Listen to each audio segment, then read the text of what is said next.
Hello. How are you? I'm are you good. enjoying sitting in my ball pit today? Of course. Yeah, just reminiscent of when I was a little youth. Just keeping it creative and fun, guys. Yeah. Boom. That's exactly what we're doing. Yeah. So Ember, where are you from? What area or country? Both. Alright, area. I'm from West London. I originally grew up in Northwest London, so like Harlesden originally, and then Sudbury Town. But like most of my friends are from West London. Yeah. Is AJ Tracy one of your friends? He's not. He's from not West actually. London, right? He is, yeah. But I actually used to live in Shepherd's Bush, but me and him have only crossed paths at like award shows and that. I never really knew him before that. Okay. Yeah. And country-wise, I'm from Trinidad, so I was born there and then came over here. Yeah. Oh, nice. I got a couple of Trinidad friends. Yeah. I have. Yeah, they're really nice people. Like very friendly. Now you got one more. So. I got one more. Ooh. So, Ember, I wanted to ask you about your track called "They Don't Care About Us." Yeah. What is that? What was that about? Like, what can you tell us about that? Yeah, They Don't Care is basically about the system and how it's designed to hold you down. It's basically a trap, in it. Especially if you're a black man or woman living in society, but then definitely a certain class of people are being held down and oppressed by a system that's in place. And it only seems to get highlighted when someone dies, and then it's popular for about a week or two, and it dies down again, and then it's like we have to wait for the next tragedy to happen before something gets done about it, rather than addressing the core issues. So yeah, that's what that's about, really. Oh, that's really interesting. Yeah. So do you feel, and also you made like 2 music videos for the same track. Yeah. And why was that? Why did you make two music videos but for the same song? Well, yeah, originally I made the song, as I said, just for those reasons. But then, literally a few days after we released the video, the George Floyd incident happened. And then, obviously, that was probably the biggest or most televised thing of 2020 to happen. To your song. And then just so much stuff was happening. I just thought, we can't let this, not even just the opportunity from the music standpoint, but you can't let that kind of go unseen. I believe if you're an artist, you got a choice, and you can either take it on board fully, or you can be like everyone else and then just post a black square and that's it, and then you're done. Like, I actually tried to incorporate that storyline and that whole message and carry it through, and I have done as well. The maddest thing is, I was chatting about this years ago when what's his name? Is it Orlando Castile and Alton? I can't remember his name. When another two, one was selling CDs, got shot outside a gas station. Another man got shot in his whip next to his missus, and the little one in the back of the car. It's the same story on repeat. So I was actually doing these tunes. It's not just jumping on the wave thing. I've been passionate about that since forever, really. So yeah, that's what that was about. Do you find like the police in America are quite different to the ones in the UK, or do you feel like they're pretty much the same but without guns? Would you say? Have you been pulled over by police, or quite a lot, maybe? Where there's 7 days in a week. Yeah. I've been pulled. Yes, I have been pulled over many times. But not lately. So I don't know if that's just because I'm fully legitimate or what it is. I don't know. Maybe I'm just feeling a bit breezy when I'm driving. I don't know. Yes, I've been pulled over. Are the police the same? American police, yes, they are armed, but we've got armed police over here. I've been pulled over by armed police. I've been arrested by armed police, and I've openly mocked armed police. And something makes me think I probably wouldn't get away with that in America. I've got family in America, so I've got family in New York. I've got family in the South as well.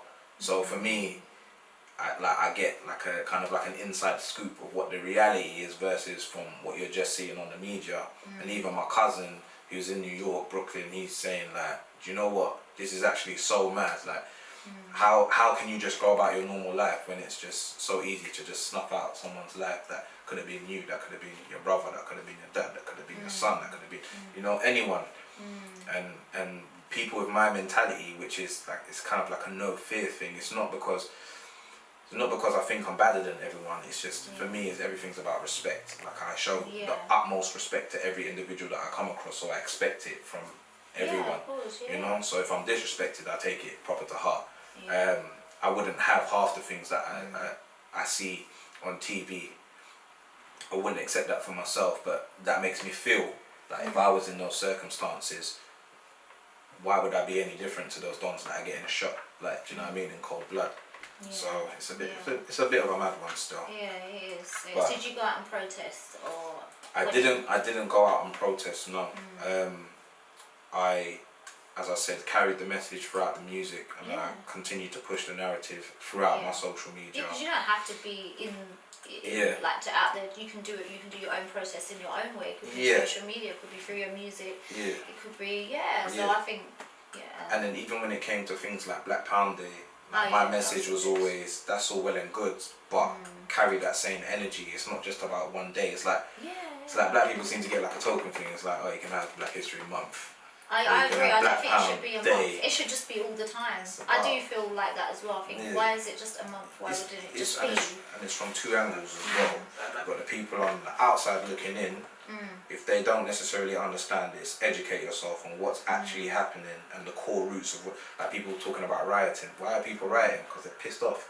Yes, there's always going to be opportunists, people that are out there thinking, boom, I can get a new tracksuit from JD or whatever, or a new TV from Samsung. But that's not really but the real reason why people are out and rioting is because there's, you know, some Mazalines just happened, and from inside the demographic, like the black community, it's about supporting each other more. And I don't mean just supporting anyone's business just for the sake of it. One, the quality has to be good, whatever it is. But it's also just like every other community, whether it be the Asian community, white community, like they keep the money spinning within their communities. So black culture, we're taught to fear ourselves. So I see another man that looks like me, I'm gonna try and beef him. Like when you're you.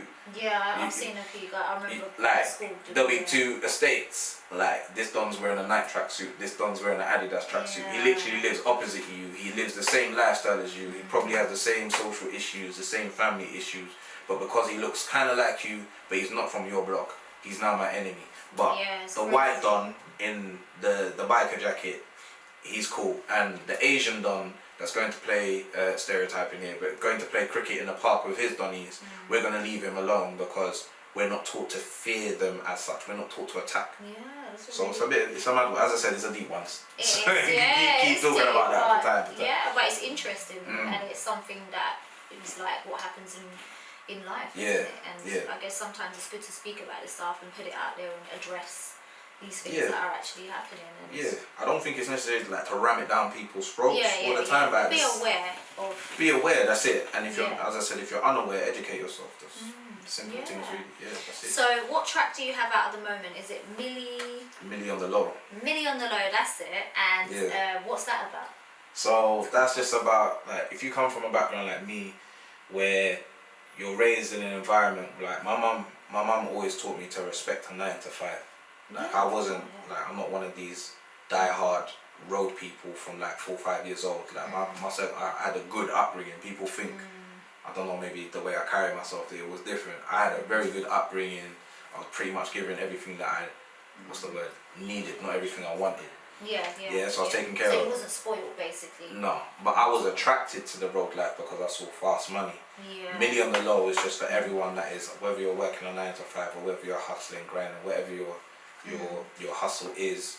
It's about everyone's trying to get a meal. Like a meal seems to be that round figure. A million. But you're trying to get it under the radar. You don't want no one to know that you're getting your money, but you want to achieve that status. Do you know what I mean? That's well, I guess money makes the world go round, doesn't it? It does. You unfortunately have to have it. It does. Fortunately and unfortunately. Exactly. Fortunately and unfortunately. Yeah. So I want to ask you about you got a clothing line, I believe, and that's what you were wearing, was it? Cold City. Cold City, guys, check them out. Tell me about your. When did you start that? Officially, I think 2012. So that's about 8 years ago. Wow. So basically, what happened was I was just finishing up an independent deal. And I used my last payout from that deal. I used it to invest in my company and just start officially. So it's like the record label Cold City, and then the Cold City clothing So label. you're in a record label as well? Yeah. Which I just use to release my own music or anyone that I collab with. Yeah. And do you have anyone else signed on your record label? Nah. But my vision is to get to the point where I can sign and invest in other artists. I know a lot of artists talk about this, but I actually genuinely think I'll be good at that as well. Yeah. Actually developing them as well, not just signing them just to. Yeah, yes, it's a business. You want to make money, but I would only sign people that actually care about and actually believe in. Yeah, of course. But yeah, it's Cold City Entrepreneurs, and entrepreneurs basically. Yeah, I was gonna ask you why is it entrepreneur, not entrepreneur, entrepreneur? Yeah, because it's like if you're from a trap, and I mean like trap obviously, music, trap music. I make a lot of trap music, okay. And like I grew around that, so I know obviously trappers. I've been involved in that trapping, but it's not just about the road lifestyle. It's about just understanding where you are and where you want to be. And I know that sounds very cliche, but a lot of people don't fully understand where they are, as in what level they're on, and they don't fully understand their vision. Like as an artist, as yourself as well, you know you're involved in the industry. Like you have a dream. You might not necessarily know how you're gonna get there, but you have a dream. A lot of people don't have dreams like that. So you created like a vision board or anything? Have you heard about vision boards? Where of you course. Put everything down. Of course. And then. Of course, yeah. Vision boards are important. I like to write my things down, whether it just be like jotting down bullet points on my phone, or like I like to explain. Like my mind is like having 100 TV screens on at one time. And what I try to do is try to multitask and look at about 3 or 4. I don't think you can concentrate on 100 things at one time. Yeah, you got to do. I believe that you have to do one thing at a time. Yeah. You got to focus on that thing. Yeah, and then get it done right, and then. Yeah, because I feel like even myself, I've done so many things at the same time. Yeah. And I don't end up getting much done because I need to focus on that thing at that time, Yeah, and then on to the next project. You have to. I totally agree with that. It's the only way to do it properly anyway. Yeah. You can be a jack of all trades, but it don't really work But unless you've you're got to be knocking them down. you've got to be consistent at that. I think that one trade, and then go on to your next next thing. Yeah, exactly. And I guess your facts. clothing line would go in with the music, isn't it? You can yeah. your music videos. Fully, because it's like a lifestyle brand as well. I've tried to palm it off as merch, but then people have come to me and they ask me for stuff, and it's more than merch. It's more than just the music to them. It represents, Cold City. It represents London, or anyone from a similar background where you've grown up in a city, know about struggling, know about not necessarily having food to get through to tomorrow, and then you know about it's about people teaching themselves as well. I'm self-taught. Everything I went onto company's house, I set it up, I didn't ask no one, I just did it. All the mistakes I made, the accountancy, I made the mistakes, government don't come for me now. Boom. I made the mistakes, declared what I had to declare. And you know what? Company house and doing that is not easy, because I set something up with that, and to me, and I feel like with the government, they make it sound like so much gobbledygook. You're just like, I don't understand what this stuff means, but I did work with the Prince's Trust, and when they broke it down, I was like, is that it? Is that what it is? Yeah. It's something so simple, but they make it sound complicated, just so that they don't have too many people coming up, I think. And a lot of people. Yeah, it is that, definitely, but that's the thing. It comes down to class again. Yeah. It's like, I believe everything starts in the home. Yeah, it's what you teach your kids, and it's the vibes, the lessons that you instill in them from young defines their whole attitude towards the world. I was blessed, as I said. My mum gave me everything I needed, so it gave me a chance to operate in different circles that maybe other kids of my age in the same area didn't get. Really so I thank my mum for even just sparking that light. Then it was up to me now to expand upon that. Do you know what I mean? And really delve into other things that I'm interested in. So yeah. And what other things are you interested in? Because I know you do a bit of modelling and acting. Yeah. Is that right? Yeah. So what have you been in? Anything that we know? So for me, like the modelling thing started when I was younger. When I first tried to get into the industry, like the easiest thing to do for me I said it easy, that's gassed. The easiest thing for me to do at the time was to get into modelling. Like go get some pictures done, and boom, boom, boom, and then you slowly realise, right, it's way more than just looking a certain type of way. Do you know what I mean? Or just banging on. Again, modelling can be a lifestyle. Yeah. Do you know what I mean? Yeah, you have to really want that, and I just loved music way more. Yeah. So, but then the modelling just went hand in hand, because people were always handing me their products to promote for them. So like it's a bit like an influencer. Would you say you do a bit of that? Or? Yeah, but indirectly, it's not even like I'm trying to, but people are constantly saying, "Yo, drink my drink," or I'll shot you this and you can move this or present this for me, or do you know what I mean, or something like that, or wear my clothes, something like, and I'll wear other independent brands as well. I don't have a problem with doing that. Like I was rocking Trapstar when they were still printing on, I think it was like Fruit of the Loom or Gildan or whatever. They like I went to the shop Trapstar. I believe in once again investing in the community. Done really well, if it's something good, invest in it. You know, and that's it really. Yeah, with the acting thing, I want to get into more stuff. I want to do more of that. I don't want to. Obviously, from the way I look, you get the roles I have got has been stereotype roles like gangster, this and that. But you would like to do something completely different. Like a broader spectrum. Definitely. Really push the limits of. I believe you can do whatever you put your mind to, and that's something like for me it's music, and then like movies come just underneath that. So if I can be a part of that industry, so maybe you could end up having a movie, and then your music could feature in that film. Yeah, definitely like an 8 Mile thing. Because like Bashi had a track, didn't he? Featured on Adulthood or something like that. Big up Bashi. He's one of the dons from the ends. Definitely. I used to ring his phone back in the day trying to get a feature. Like I don't feel no way about that. He was at the time like the Chopper Chops mixtape, if you know about that era. When he came out, he taught me a lot about, and I didn't even realise at the time, but he taught me a lot about marketing. Because everyone else was trying to be the hardest of the hardest, and he said, I'm coming with my Chopper Chops to get me. Now I'm sitting in a freaking ball pit. Pause. But do you know what I mean? It's not about, you have to find like your lane and kind of roll with it and understand your brand, and I think he definitely showed us that. And then obviously now he's crossed over, he's a successful actor as well. He's done very well for himself, so big up Bashi. Definitely. And would you ever like see yourself writing films, or like like directing a film, like Noel Clarke type films, or do you know what, the maddest thing is I'm actually writing a book right now, and it could be crossed over into a film. So what's your book about? Can I ask? Or is that not to be? No, you can ask. I'm obsessed with like fantasy kind of novels. So it's about like werewolves and vampires, but I'm trying to do it from a spin where it's like a British spin. Like kind I don't think they've had a British well, not they like have, but not on like the a level. London-y Imagine kind of like Blade meets Underworld, but like set in London. A British, London because setting. I like how they did, some people like the film, I really liked it, Attack the Block. And it was like the first kind of alien-y, London-y film. I loved it. So my thing is it's action and humour. I like introducing humour into it, and but the vision I have for it, if it was going to be a movie, would be of that sort of, big budget level where you could really bring in like the effects that you really want. Not just the guy in like a suit some of them doing a lab because I've watched, I don't know if you watch the horror channel, I watch it sometimes, and some of the budget films are really difficult to watch because they are they're jarring. Right? They are actually ridiculously budget. I feel like plasticine. I'm just like, and dodgy suits and that, and you can see the zipper on the tape. It's long.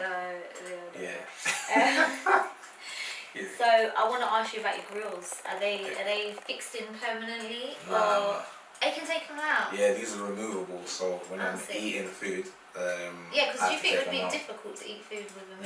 You can eat with them in, but I don't like to I don't really like to mix the food. Like drinking is fine, but not the food thing. I don't like it. I hear that. That's just me personally. Other people, some people have the permanent ones where you get your teeth like filed down. I personally wouldn't do permanent. Because I always think. I don't know, it depends on how wavy I feel. If I woke up one morning and I was just like, fuck it, I'm gonna do it. But then, do you know what? I saw that thing on is it Katie Price? And I think she had like veneers in. Oh my god. And then they were drilled down mad, like all of her teeth looked like little points. And I was just like, maybe not, And do you know what I saw? I watched the Katie Price thing, and she was in the cab, and I thought, I'd love to have veneers, blah blah blah.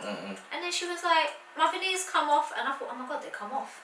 And she's got the money to fund that. Imagine like you saved up, you finally put your veneers on, one comes off, you can't get an emergency appointment to the dentist to stick it back on, and you don't have the funds right now. What do? You just walk around with a little. But that's another thing where I find a lot of people are maybe addicted to a lifestyle that they can't maintain. My thing is maintenance. Like, don't get something if you can't maintain it. Like, you know what I mean? If you want a boob job, you're going to have to get that looked at in about 5 to 10 years. I'm sure they've probably got better now, but I remember watching movies from or programs from when people got them done in the 80s, and then they mash up now. Because they don't have the money to reinvest. I worked with quite a few girls, and they said they've had problems with that. And there was like at one point, they were putting the wrong type of filler that was really dangerous and actually leak.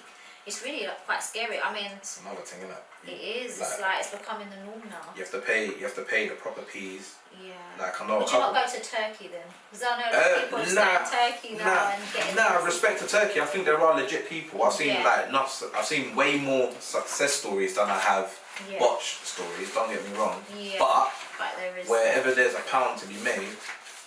There's always going to be someone that tries to take advantage and just come and try and inject you with any type of material. That exists in all business. So what do you feel about girls getting stuff done now? Would you mind having a girlfriend with things done or for me, if you had a daughter, would you like her to have work done? See, nah, for me, it's about like accepting yourself for who you are. Like I understand, don't get me wrong, I understand like if people have things that really bug them or maybe they got bullied for and they want to change.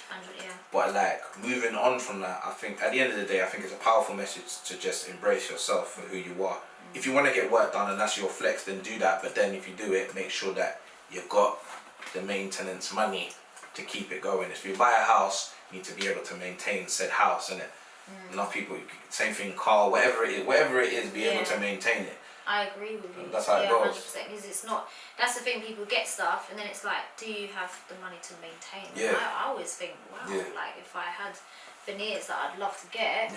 I mean, I don't want to think that it's just going to come off. I can't get an emergency appointment like that. I know a girl. I'm not going to say her name, but I know a girl. She went. She went away. Said she was going to get a nose done. She came back with a nose done and a bum done. Oh wow. And then she was like, oh, I should really go gym. But she didn't go gym.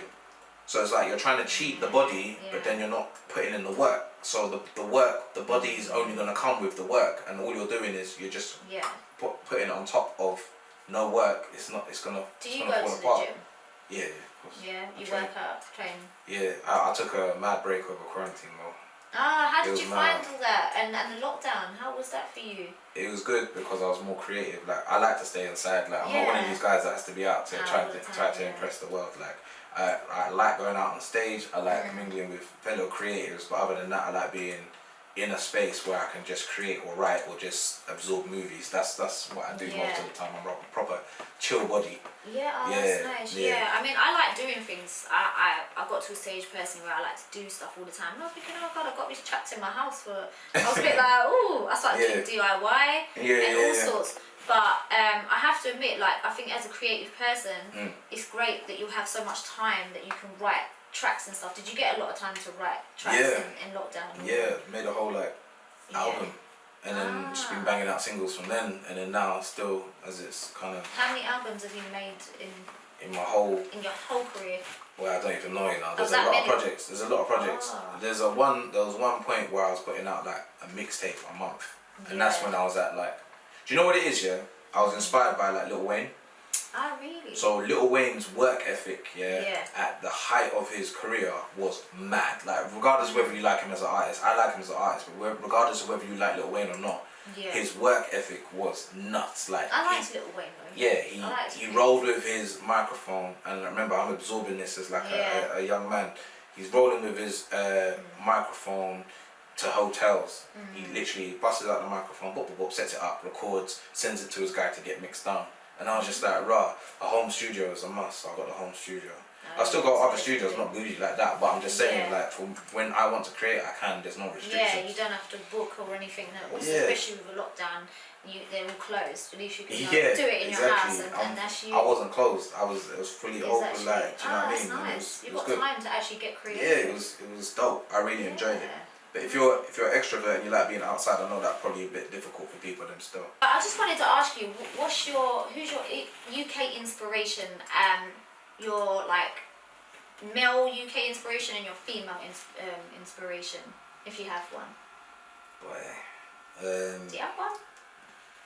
Yeah, I would say inspiration for just work ethic. Once again, from back in the day, was probably, I know it's getting a hard time right now. It's Wiley.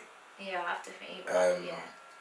On a peer level, it was Sway as well. Definitely. Oh, I love Sway. One of my biggest influences when I was younger. He was the or one of the first. It was like Sway, and then you had like I think it was the whole like Eurogang lot.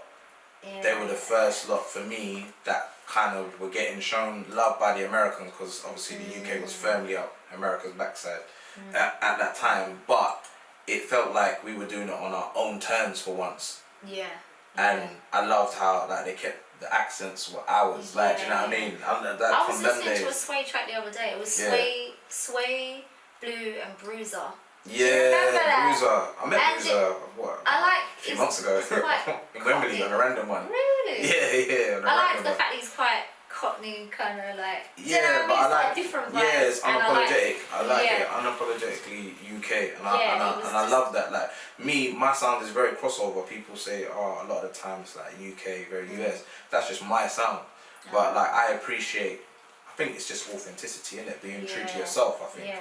I listened to a lot of American hip hop when I was growing up, so it just kind of just is what it is. But yeah, Sway, who else did I say? Wiley, and then as peers, like I listen to lots of UK artists now. Do you know what I mean? Like Kano gets D Double, like do you know what I mean? And then some of the newer dons as well, like D Block Europe, Heady, Fredo, obviously from Ends, big up Mozart.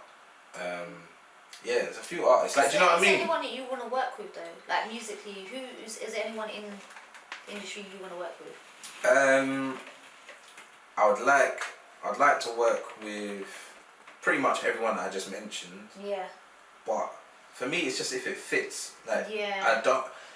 You can tell when a track's just slammed together and it don't fit, and you can tell when the artists genuinely gel together, or they wanted to make that track. Stormzy, I mean, he turned down Jay-Z, didn't he? Yeah, and, I mean, I was like, wow. That's ballsy. That it is. Pun intended. Nah, but that's ballsy, yeah.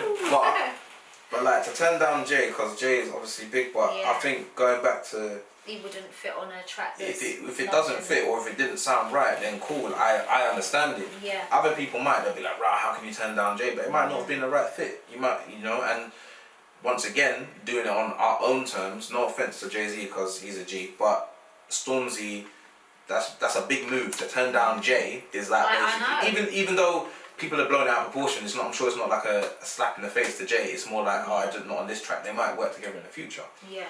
But that's still doing it on our own terms, which I'm all for that, you know what I mean? UK establishing themselves, It was like, whoa. Yeah, big statement still. 100%. And you've got to respect it, you have to respect it, so yeah. So on another ballsy tip, I want you to, I just couldn't help myself, I'm sorry. I want you to guess how many pink balls that we have in this ball pit. Because I'm asking everybody, and I'm asking them to take a guess, and then I'm going to reveal, after a few episodes, how many pink balls we have in here. So looking at my ball pit, my nice big ball pit, how many of these pink balls do you think are in there? And it had to be pink because, I love pink. So I'm going to say 210. 210. Oh, I wonder who is going to be close. I don't have the answer, but when I do, I'm going to let you know. So how are you going to... I'm going to let you know. I don't have the answer yet. But I do know somebody that does. Say no more. Okay. And cool. I don't know it. I was thinking you were going to give the most pee afterwards. Like, yo, let me just... No joking. And have a drink with me. Oh, snap. Mad. Would you like to drink with me? Do you want to have a drink? Yeah, we could have a drink still. It's my own brand. It's coming out. Yes. Coming out now. This is just a tester. This is the. It's 75% proof. No, I didn't know you were going to bring this out still. That's sick. It is sick. Did you not know you had that? Thank you. I love it. Yeah, that's just going to go off to the side. Don't worry about that. You can see that, guys. Yes. Alright, cool. So it's been great talking to you today. Thank you, I've really enjoyed having you in my ball pit, and I just wanted to, although he doesn't enjoy being here, where can we find you? If anyone wants to find your clothing, your music. Yo, the interview's been fun still. The clothing is thecoldcity.com. So thecoldcity.com. City. So Instagram, the Cold City. Yeah. Oh. The Cold City on Instagram, but thecoldcity.com to get the clothes. And all my music is Real Ember, so REALENBER, Real Ember, everything. RealEmber.com, Real Ember Instagram, Snapchat. Twitter. I deleted my Snap. Oh, you did? Oh, yeah. why is that? I don't really use it. I don't use it. Yeah. I mean, for me, it's Twitter and Instagram. Yeah. But each to their own, innit? So Instagram, Twitter, Periscope, if you're on that. I only just jumped on that the other day. I don't even know. I've heard of that. Tried to pre the boxing, if you know, you know. But yeah, Real Ember on everything. Okay, Ember, it's been great. Thank you for having me. No problem. Peace. Now I can throw these at you.